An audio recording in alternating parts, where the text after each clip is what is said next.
Hello, everyone.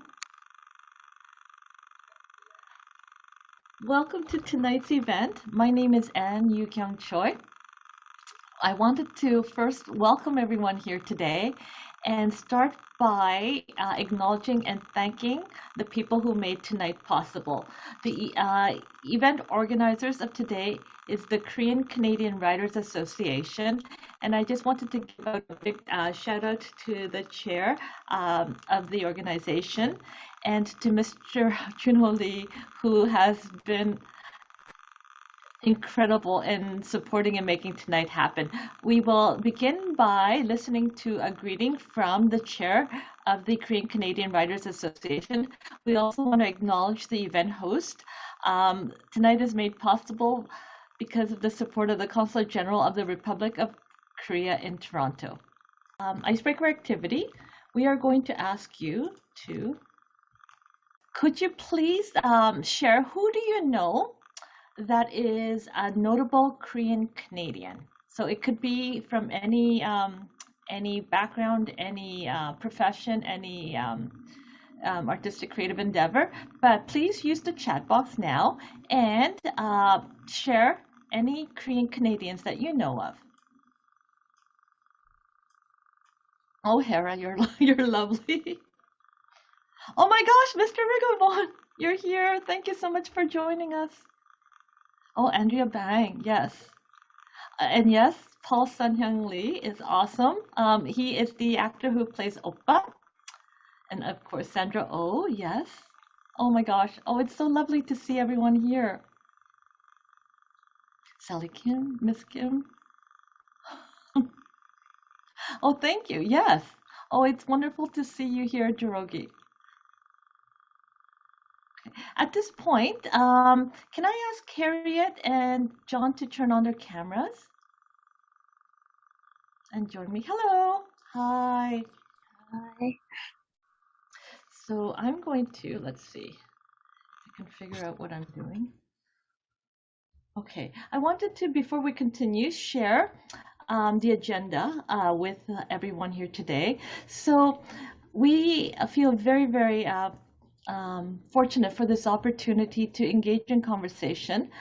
Some of the central key questions we wanted to explore include, why do we need to share our unique voices, the Korean Canadian voice specifically, with Canada and the rest of the world? How does our writing support our own mental health and wellness? And finally, how do we increase more participation? How do we get more people to share their stories? If you noticed, and again, John and Harriet, like when we asked people to name notable Korean Canadian individuals, right? Again, I think those who are more visible, right? Like Sandra Oh and Paul, who plays Appa, right? They come to mind quickly.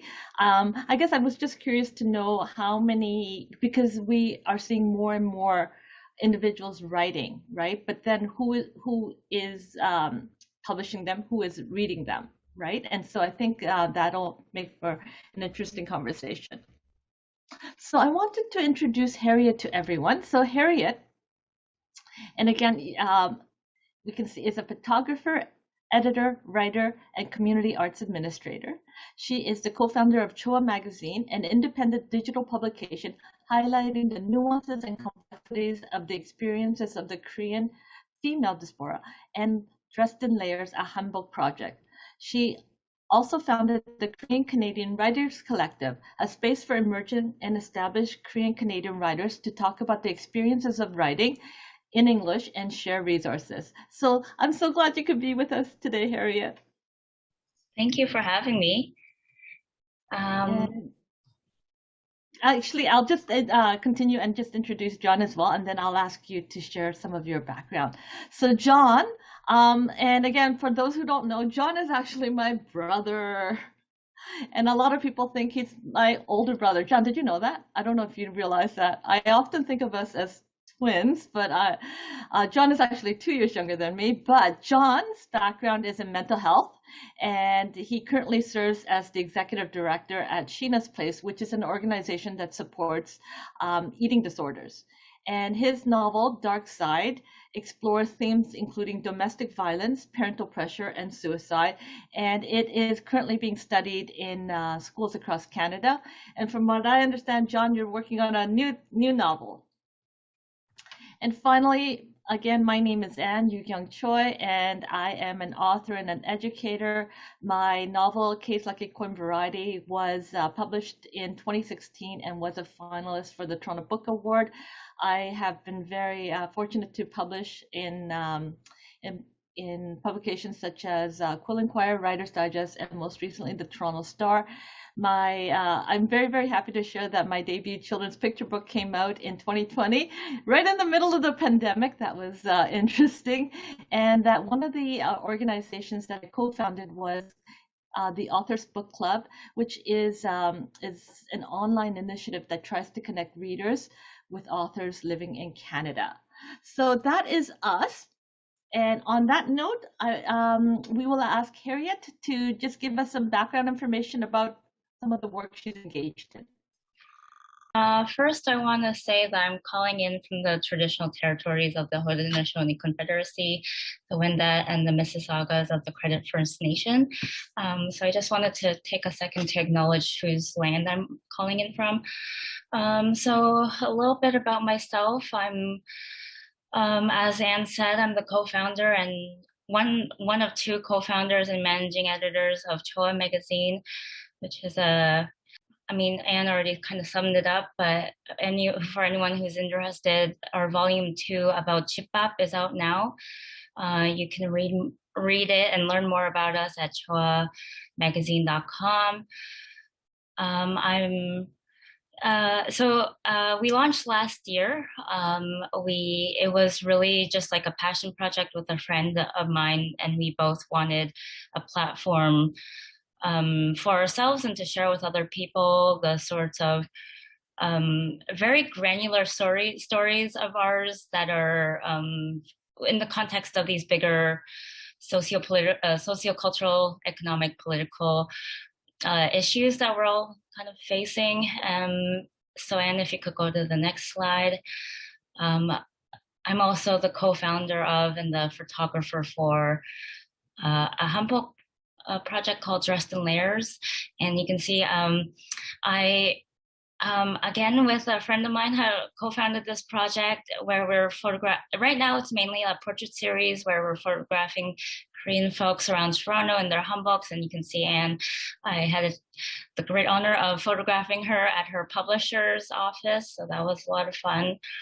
And yeah, it's a project that we wanted to start to explore different themes around home and history and land.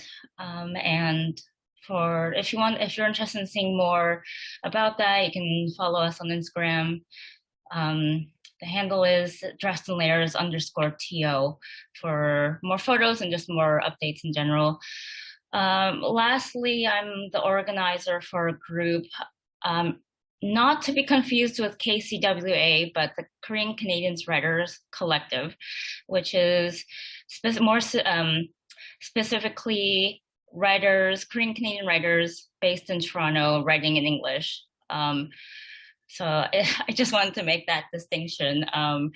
And really, it's a small group where it's really more so a support group, sharing resources, sharing opportunities, supporting each other throughout the writing process.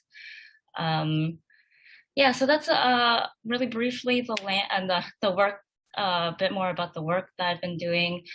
And I don't know if I'm over time right now, but I just really quickly wanted to say that this sort of like public facing work that I do, I was asked to talk about why this is important to me. And I wanted to mention, I think first and foremost, the most important thing about this work for me is that it's a way to be with friends and family. I'm sure a lot of people in this chat, in this event, know that it's really hard, especially as adults, to maintain friendships. And This is a really wonderful and creative way to spend time with people, and or even to get to know people that I don't know. But I think the main thing is that it's a way to spend time with people that I know and love. And we'll talk more about boundaries later, but I don't necessarily do this to be in the public eye. I know it's maybe a little bit ironic because I'm speaking in front of, I don't know, 50 plus people. Doing this sort of thing, it does not come naturally to me. Um, and I also don't do this because I believe that art is supposed to be some sort of like all consuming thing, even though it might feel like that, or it might feel like it should be like that.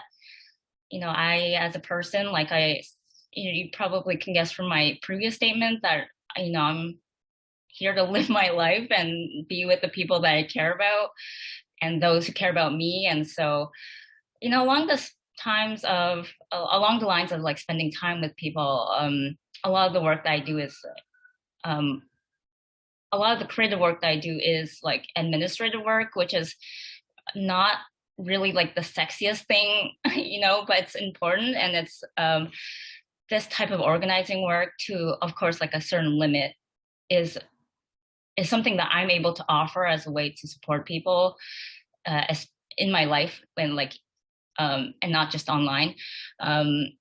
And Yeah, okay, I'll end that there. I think we'll talk a lot more about those themes in the discussion. Welcome, everybody, and thank you for joining us today. It is a privilege to be part of this panel and to speak about Korean Canadians doing things that may have impact for other Canadians, be they Korean or not.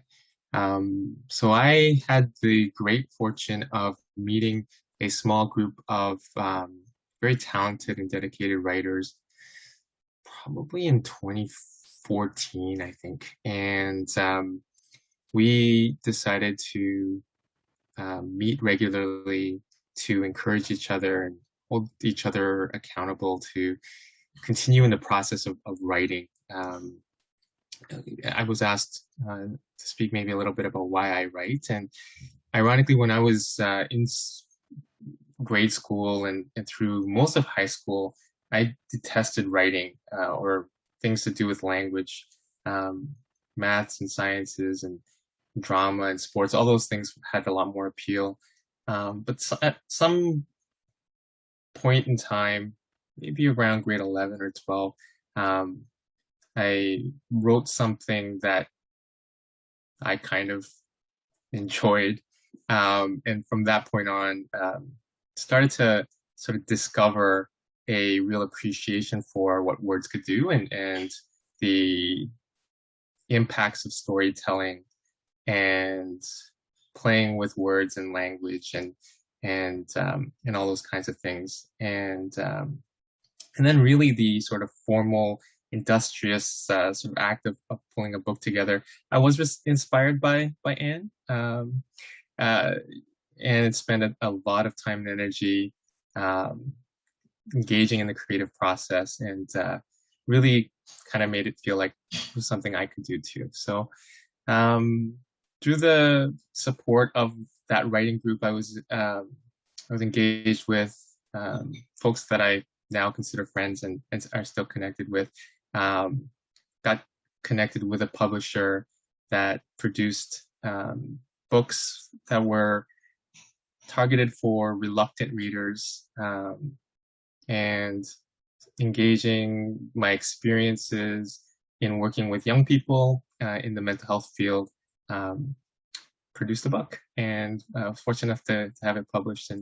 And so you see the cover on your screen right now. And since then, I understand that several teachers in different regions have chosen to include it in their curriculum. So it's a bit of an honor and privilege to have had that happen. I've been invited to a couple of classrooms to speak with the students, and that's quite a privilege and honor as well. Yeah, so I write because It's fun. And it's frustrating and challenging and hard, but at the end of the day, um, it's a rewarding process. Um, and it's something that sort of ties in neatly to my day job, having worked in mental health for the past 25 or so years. One of the things, we talk a lot with our clients and participants about different strategies to manage mental health. And now there's empirical evidence that reading is a great thing to do to support your mental health, and writing and journaling and things like that are activities that promote good mental health. So yeah, good tie in there as well.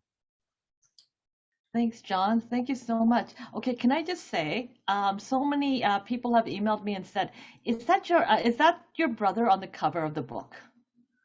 Right? They think it's you. That's funny. I had very little control over the title and the artwork on the cover of the book. Um, in all transparency, I hate the title. And we went back and forth, myself, the editor, and the publisher. Um, and the CEO of the publishing company came up with the title, and he would not budge. So um, at the end, I accepted it. This book came out around the time one of the Star Wars, one of the episodes of those series came out too. So I was a little concerned about the association with Vader and the dark side, but um, anyway, it is what it is. I had a couple of options to go with in terms of the cover art. Ironically, that picture really does resemble one of my friends. Not so much me, I think, but it is some random person that I have no actual connection with. I don't think a lot of people know that as writers, we have almost no say in how the book cover looks, or even the title for that matter, right? And certainly that was my experience with even writing articles for journals or newspapers, right? Is that the editor ultimately gets to decide on the title and the way a book cover looks. And I think one of the things that I hope we can come back to is if we look at who has the who has the power to effect. So like we can produce the content, we could write the stories, right? But then again, if we don't have representation, say in publishing, we don't have editors, we don't have publishers that can understand our unique stories. Those are barriers, right, towards our path to publication. But before we get there, I just wanted to quickly just share. Sorry. So one thing, and again, this is just something I recently learned, and I just wanted to share it with everyone here. I used to forever say my daughter is half Korean and half Irish. Her dad is, his family is originally from Ireland, but I was invited to rephrase that to say that my daughter is Irish and is Korean. She is of mixed heritages, and to remove the word half, right, implying that again we could dissect and reduce things to almost clinical terms, right? So my daughter is Korean and Irish heritage, and I was very, very concerned that growing up in Toronto, she would have no problems identifying with her Irish heritage. There's certainly enough things. Uh, Ireland, I think, has produced some of the best writers, and certainly with things like the St. Patrick's Day parade and all the Irish pubs around downtown Toronto. I figured, okay, that wasn't something I had to worry about, but I was concerned that she be exposed to the Korean culture as well. And so when I started looking for books, and this was in the late 1990s, early 2000s, I couldn't really find a lot of text that represented her background, my background. So that's why I started writing. When I first started writing, I was focused purely on writing for her, and then that grew as she grew up, where I started caring more and more about not just her lived experience, but that of young people as well. I am also an educator. I have been with the York Region District School Board for about 20 years now. And now that my daughter is 22 years old, I have shifted focus, and I am very inspired to create awareness for young people. So I just wanted to share a bulletin that's outside my classroom, because October was Korean Heritage Month. And so I had an activity where I asked some of the students to just share useless but interesting trivia about um, the Korean Canadian heritage. And again, one of the things, for example, the number 13, which is considered so unlucky in here, is a non-issue in the Korean culture, where the number 4 is the troubled number. So again, my goals have shifted now, where I really am interested in ensuring that young people see themselves reflected in their work. And okay, so I know that Mr. Rigobon is one of the participants here, and I know he's passionate about hockey. And so I have to just share that somehow my book got placed on a shelf at Chapters under the category Kids Need More Canada, and it is aligned next to all these hockey books for some reason. It is next to Bobby Orr and the yes, yes. Anyway, I just thought that was interesting. But again, I was just thrilled to see that book come to life here. And again, just going back to the importance of sharing stories, Kiyosaki Coin Variety.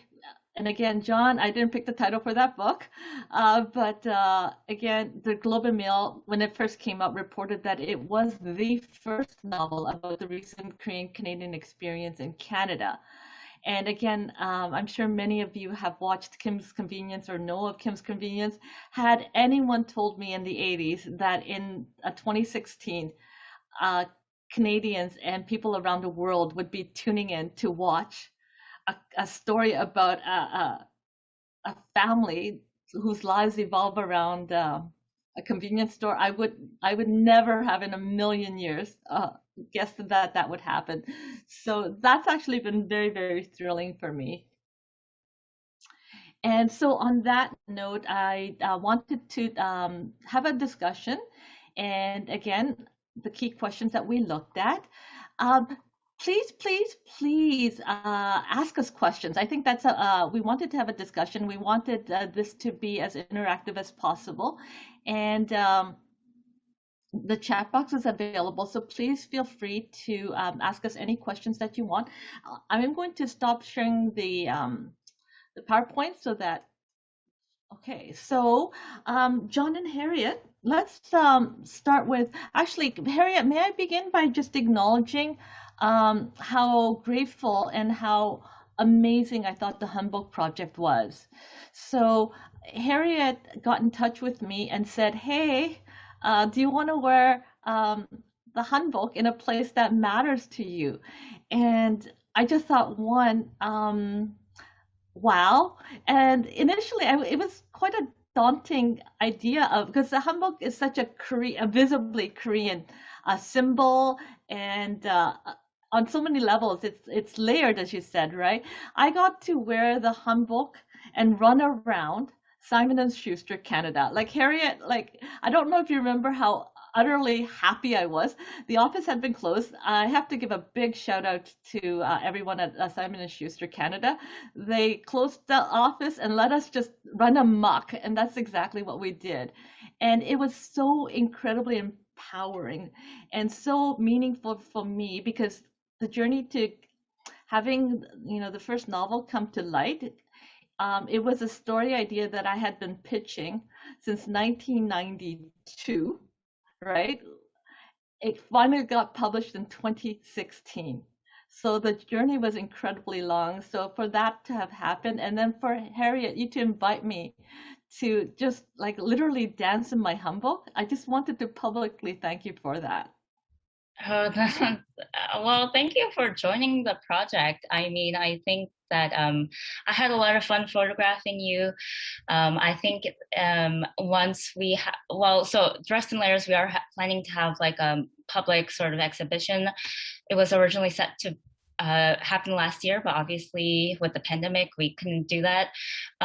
So I'm really excited for people to see the full set because I think that it did kind of feel like we were breaking the rules, and I feel like that playfulness like comes through in your set of photos. So it's like I think that joy is really present in your set and a lot of other people's sets. I think there is something I think with you and a lot of other people in that project, like at first it was kind of intimidating. I think like a lot of creative work, it's let alone the writing process, it's like it can be very intimidating. But you know, once you get into a certain amount of comfort, I think there's something that automatically changes your process and your work and everything. So it was a real joy to photograph you. Thank you so much. John, let's turn to our first question. Why do you feel we need to share, like, what is it about our stories, right, that make them unique, and why should Canada care to hear about them? Just a small question. Well, I think that you can kind of come at that question from a variety of different angles and maybe come up with an entire essay of different reasons why that's important. You know, I think being Canadian means maybe a little bit different things to different people, and but I think one of the things that as a country we're proud of is the diversity that's present here and how different folks from different backgrounds have contributed to creating richness. And and Toronto is a wonderful place because of the diversity. If you think about the availability of high quality foods that come here from just around the entire world, we're really lucky that it'd be hard pressed to find too many other cities in the world where that's true. And in so many schoolyards, you have children playing with other children who have families that have different stories that are so unique. And the sharing of stories really just helps build out one's understanding of the world, one's imagination, and those stories create connectedness. And I think the Korean Canadian experience is one of those many immigrant experiences that are just rich in nature, and there are lessons to be learned, and there are connections to be made, and I think Kim's Convenience is just a really nice example of how it's a television show, but really it's a series of stories that are being told on the screen. And each of the novels and books and different projects that are being produced by Korean Canadians adds another element or another layer of that storytelling that I think people just deserve to hear. And for the younger Korean Canadians that are growing up in this space, it's a way to anchor them in the experience of a large group of people with a shared background and a shared sense of culture that's really embedded in our DNA. If that makes sense. Yes, that's awesome. Thank you. Harriet. So again, just the importance of sharing our stories. Are they unique? Yeah, I mean, I think yes, of course, is that's the short answer. But in terms of sharing stories as Korean Canadians, I'm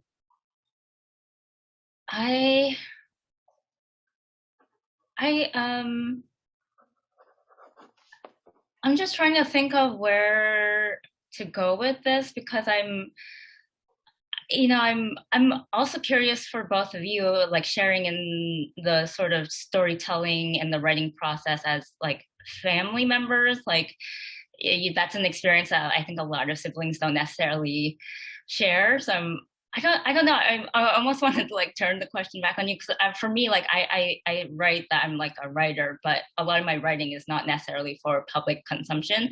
That is, I have a lot of artwork that, including my writing, that I kind of keep to myself. And again, that's so I made that distinction earlier about like the public facing part of the work. I'm not actually like sharing necessarily my story because I think a lot of my story is really like something I want to keep for myself. And so I don't know. I'm not exactly sure how to answer this because I'm not actually like someone who's like sharing my story per se. I am sharing things about me, but like not necessarily my story, I guess. So I'm not really sure how to answer that question about like, I don't know, just why is it important to share like Korean Canadian stories. I don't obviously don't want to speak on behalf of like a lot of other people, and that's just my own experience. And so yeah, I don't know if I could pivot this conversation. I'm curious as if you've talked a lot with each other about like the writing process, the sharing process, storytelling, publishing process, as Korean Canadians. Is that something you talk about? That's interesting. John, do we ever talk? Actually, we don't really talk about our writing. It's something that I think it's been two journeys, right, that we've taken. But I think for me, um, because because I have studied, I have a degree in English Lit, and certainly even my the studies in creative writing, the master's degree that I did, it exposed me to a lot of Western literature. And again, there's a great beauty and diversity within that canon as well.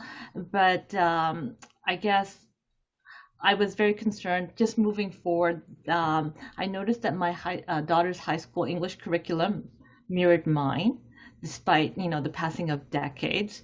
I was able to help her with her English homework because I had already studied those books right as a in school myself. So I think for me, this idea of sharing our stories is important because I think just even in terms of um, um, the work that as an educator that I've done around challenging the model minority myth and some of the things that like John that you deal with in your novel around parental pressure, around suicide, around um, using education as a social mobility tool, right? Where it was interesting because earlier I was talking to a family that saw education as a luxury versus something like I think our parents saw it as a vital tool to move ahead in the society. So, but again, what are the books that we are using as tools to move forward? So I think for me, writing is challenging a lot of the assumptions that the rest of Canada may have. Um, I think the other thing too is, and maybe more for my daughter than me, for me as well. I do want to.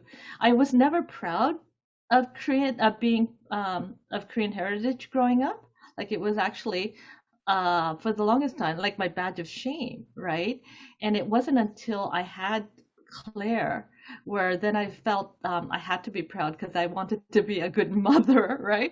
Where I started investigating and interrogating just my own stance on what it meant to be Korean Canadian. So I think my writing reflects my own personal journey into understanding and reconciling some of the different social identities that come with that.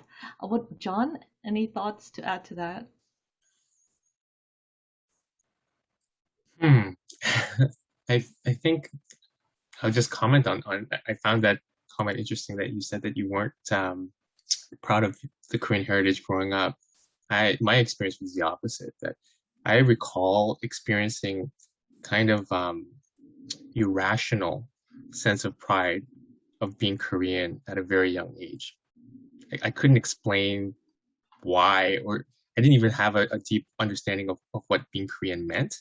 And yet I was very quick to correct anybody who thought I might be Chinese or Japanese, or because it was important for me to have other people know that I was Korean. And then ironically, my first book, the protagonist is actually not Korean. He happens to be Asian, but at that point in time, it wasn't important for me to have the protagonist be Korean. I wonder, though, Harriet, in terms of your motivation for the Humbok Project, I think photography is storytelling. The idea that a picture tells a thousand words, that's I did not coin that, but I agree with the sentiment, and so I wonder what you're trying to convey when you want to expose the beauty of Humboks to a broader audience. Yeah, that's a good question. I definitely am someone like my writing. I am more comfortable behind the camera than I am in front of the camera, and so I think in terms of like the Hanbok itself, it was just obviously anyone who's seen a Hanbok knows that it's like such a beautiful piece of like artistry. So it's like just I think it's a lot of fun when you're in the Humbok and running around in it. And but I don't know. I don't think it's necessarily just the Humbok. It is like sort of like being in relation with other people, because it does feel like a very collaborative process of like, okay, how am I conveying this other person's like experience in this Humbok in photos? Like you said, like it does, say a lot of things. Like one photo can say a lot. And so, yeah, I don't know. It's just, I think it's as much about the Humbok as it's not, I guess, because it just felt like a very sort of succinct way of being like, this is us being Korean without necessarily saying that we're Korean, I guess. And I feel like a lot of my work is actually kind of leans into that story. And I was looking at the chat. I saw that there was a comment about like, should there be like a certain kinds of work that we kind of keep in the community? And I think that actually like really speaks to the way that I function in terms of my creative process. Like there's a reason why everything that I do is very specifically like a Korean experience. It is kind of, it does feel like in a way, like I can only get really granular with this experience of being Korean with other Korean people. And it's also like, it is kind of like, this work is by and for us. And so it's like, I don't really feel the need to like kind of go beyond the community. It's like for us. And so, I think yes to that question. Like, I think, and it's not to say that other people can't appreciate the work. I mean, it's not a secret, like that this is my work. There's a website, you can go see it if you want. So I'm kind of rambling at that point, but I don't know if that answers your question. I do think it's kind of cool when Korean Canadians are engaged in a creative process and something comes out of it. Because I think that when Korean folks witness it, there's an experience that happens. And then when non-Korean folks witness it, there's also an experience that happens. And both experiences are unique, but there's like just a lot of value in both of that. Mm-hmm. And I think when a Korean person even just learns that somebody else is Korean in their environment, there's some sensation that happens, a feeling of comfort or appreciation or surprise or joy. And so when you come across a creative photograph or book or poem or novel or movie, there's just a relatability that we can't find when we're enjoying pieces of art that isn't Korean. And then for folks who aren't Korean, reading K's Lucky Coin or enjoying the photos in the Hanbok Project, that they get a chance to peek into our culture and learn something and appreciate the beauty that's embedded there.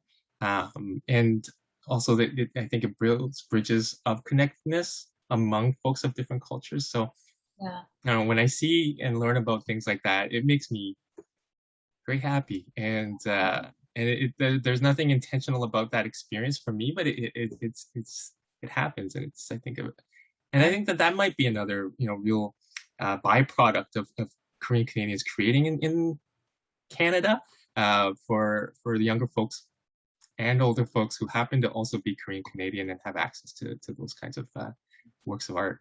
Yeah, I'm so glad that you said that, John.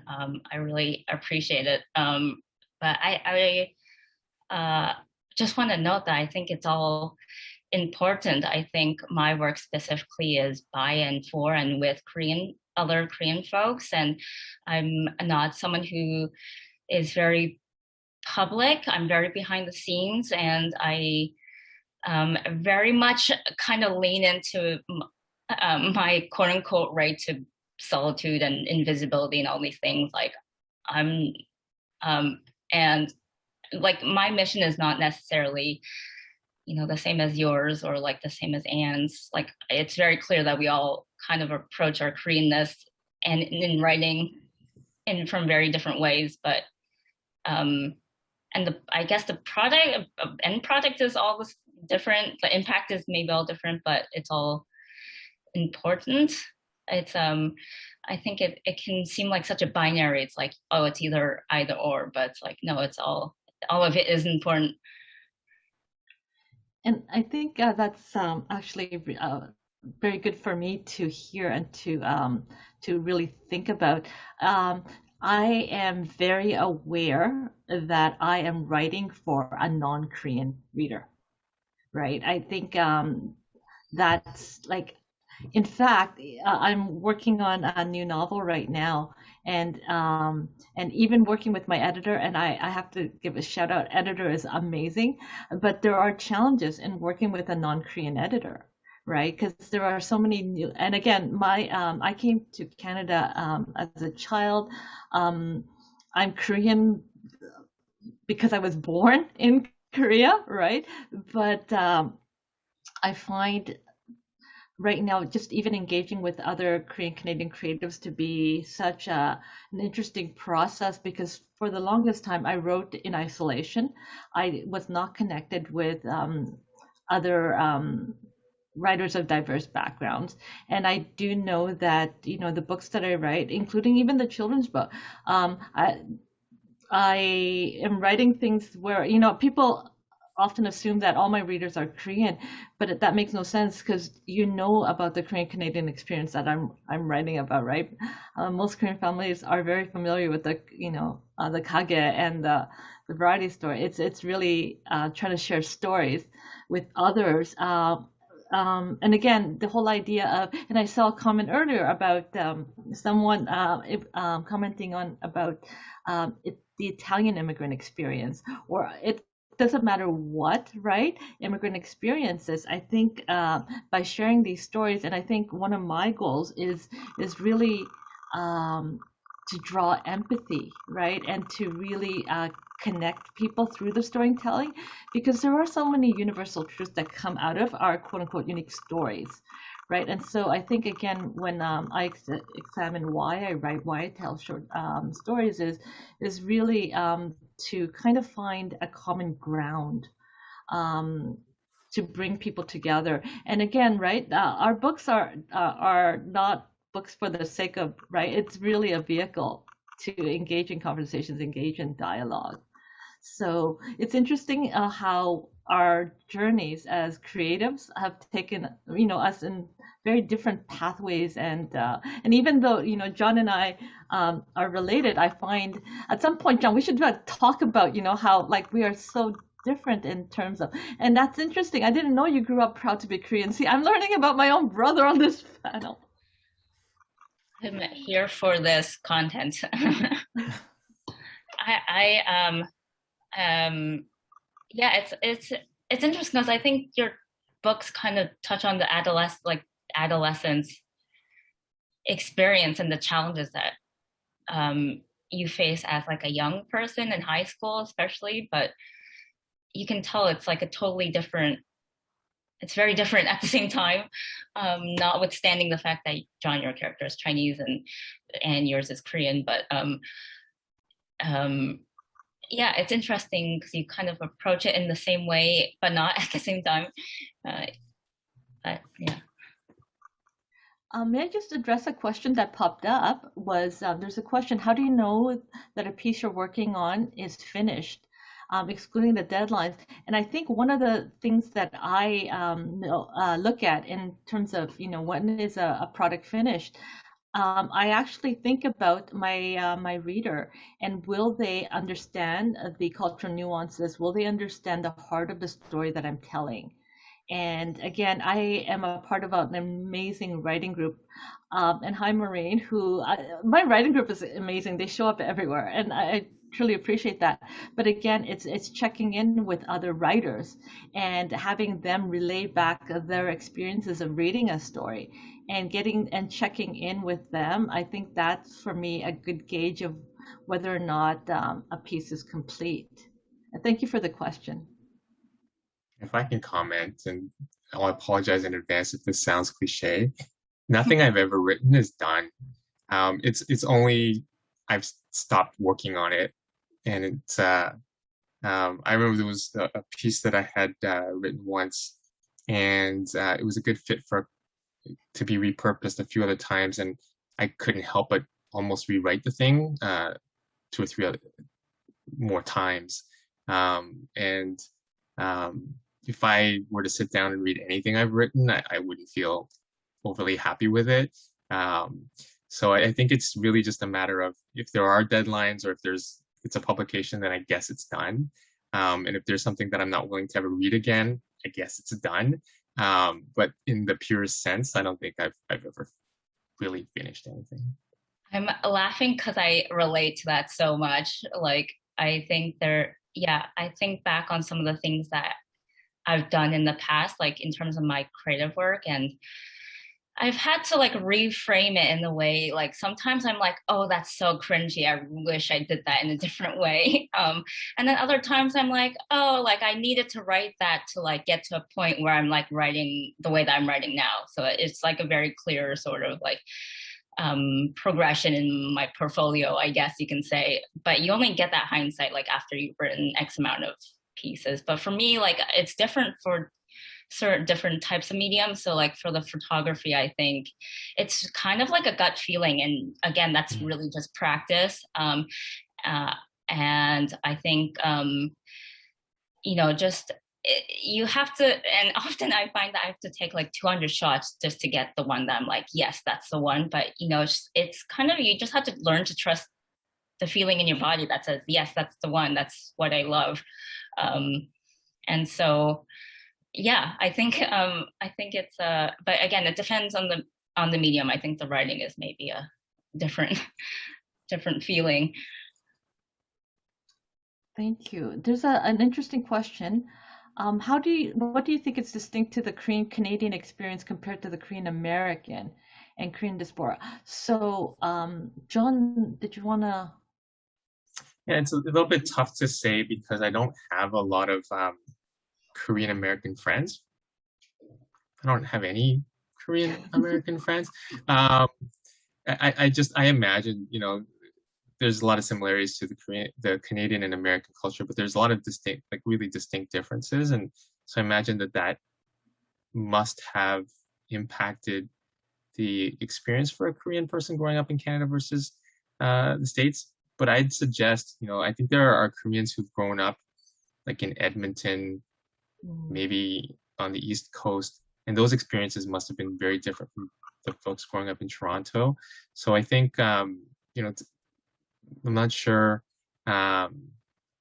what the motivation, like what someone, whoever asked the question was really interested in hearing. But I think your immediate environment has great influences on your experience as you grow.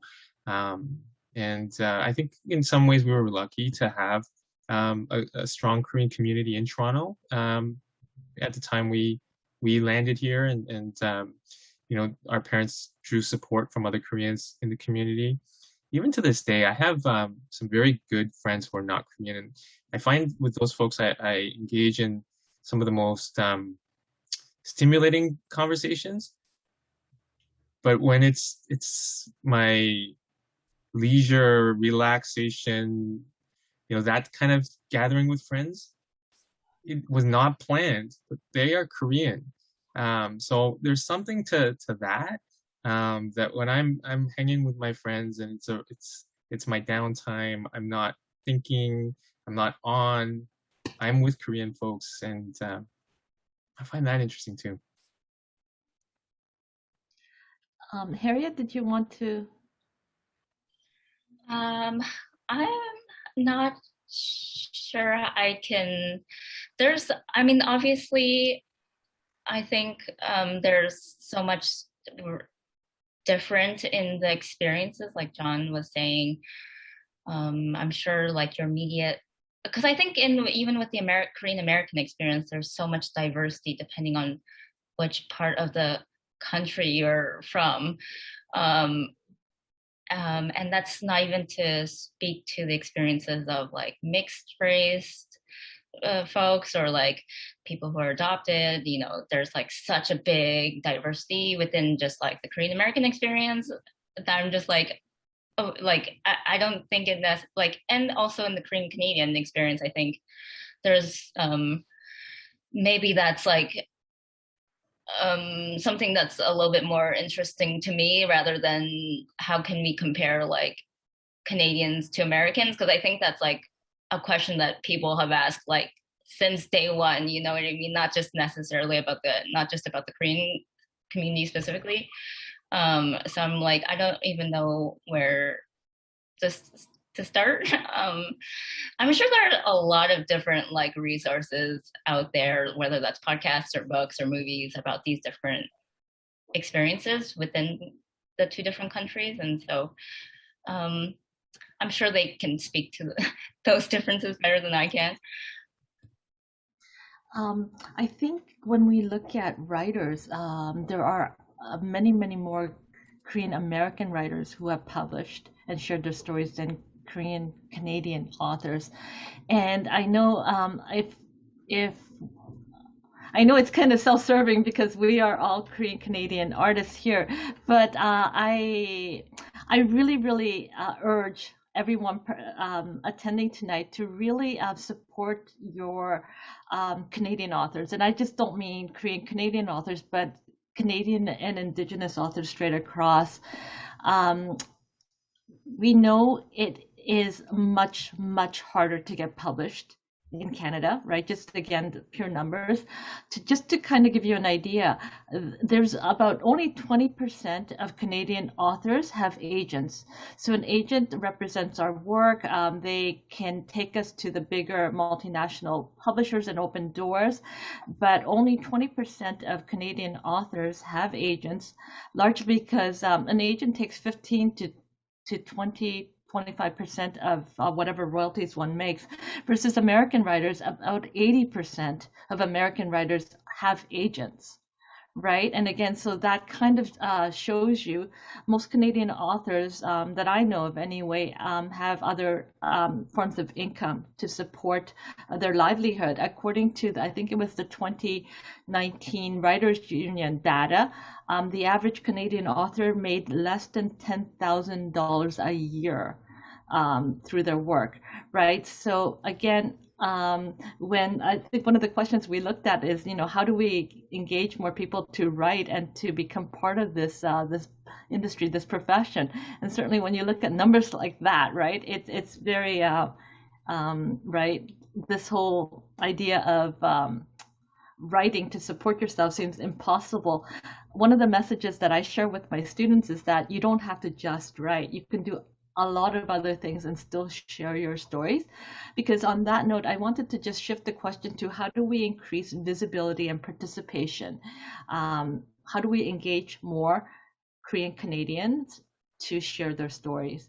And again, John or Harriet, one of you.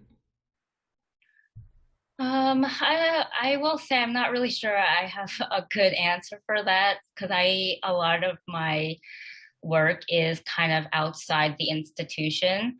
Even with Choa Magazine, I went out the traditional sort of publishing route to create this on my own. And so I think first and foremost, it's, I would, this is maybe more adjacent to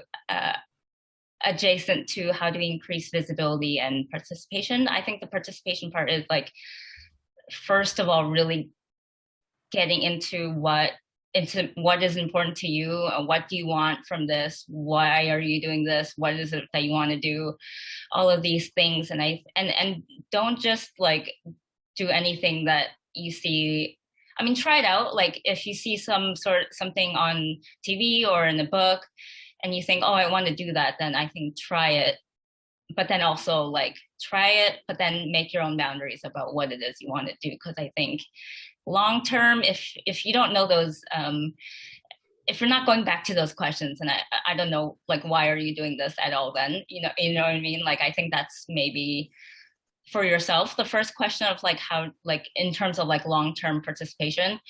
And then again, I think the other thing about how to increase visibility, I am not sure because I think for me it's always I'm always like, you don't have to be visible in the way that we talk about visibility. Like I think first and foremost, take care of yourself, protect yourself, because there are going to be people who try to exploit your story in the sort of bigger system, I guess. So that's not really answering your question about visibility, but visibility with an asterisk, like the asterisk on the visibility is like protect yourself. John. Yeah, I think that's there's opportunities that are present now are different from the opportunities that were present 6, 7, 10, 15 years ago. And Choa is probably a good example of how people don't need to rely on traditional system level type of means of production. And folks have a lot more autonomy to explore different ways of being visible or not, but creating, right? And having your art become, come to existence and be produced, which I think is kind of neat. In 2021, I am in a very much older demographic. And so in some ways, I'm a little bit out of tune with, what folks who happen to be in their teens or 20s or 30s even are being exposed to. But there is a whole world of content creation online that is giving folks who historically would never have had a chance at being creative and making a living from it, and are doing that now. So I think that there are some things that are built into the technology of today that will give people an opportunity. And if the question is how do we increase participation, how do we increase visibility, I think I would suggest that folks who are doing it and are committed and passionate about it, keep doing it. And folks in their communities and their friend groups and encourage it and buy it, and support folks in that way. And I think that's one way to encourage it. And I think that the more it happens, the more it will continue to happen and continue to grow. And I know in your event last week, you talked about a website that featured Korean authors. I think sharing stuff like that on your own social media so that your network is aware of it. I'd never seen that before tuning in last week. Like I think that exposure will beget more participation if from folks that might be interested and may have otherwise not seen those opportunities. Can I also add one quick thing? Because I will say, I know writing is a different beast, but I think for maybe anyone who's like interested in writing and maybe other mediums, like again, like your art doesn't have to exist in a vacuum. Like invite other people to collaborate with you, and that will make it less daunting. It'll split the workload in half. Ideally, anyway, it's half and half. But I think that if you're doing it with friends, and it just kind of automatically sort of builds in that fun aspect, hopefully, anyway. And so I think that would also like help with you like showing up. So 10 out of 10 recommend, because all of my projects have been like collaborative projects, so would recommend. Right, the idea of collaboration. And the other thing too is if I look at who are the gatekeepers, right? So one of the things I think we need is more representation within the publishing industry.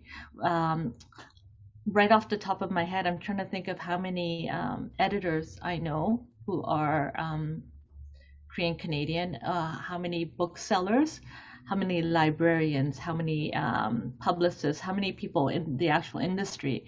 I think one of the things that I think even in the school systems, we are still, and again, as an educator, I know that a lot of families still have very traditional plans, career pathways that they want young people to pursue, which is, again, you're looking at the doctors, lawyers, teachers, or whatnot.